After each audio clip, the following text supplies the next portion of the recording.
Fixing to light my smoker. Roll up cardboard with t-shirt in the cardboard.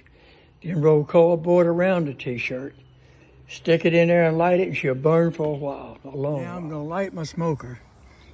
It's gonna be hard to do one-handed, so I'll give you the idea, and I'm gonna turn it off and get it lit. Now once it blazes up, once it actually blazes up, then I'll close it and shut it down. But I want it to flame before I shut it off. The minute it busts into flame, I'll go ahead and shut it off. But it's got to flame or it'll go out real quick. This has actually been burning for close to an hour now. I'm not smoking it, I'm just letting it burn. Now watch this.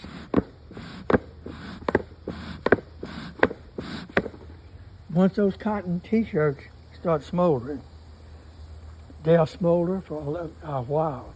So this will sit out here in the yard, maybe 2, 3, 4 hours until it burns out, and I'll clean it out and put it up.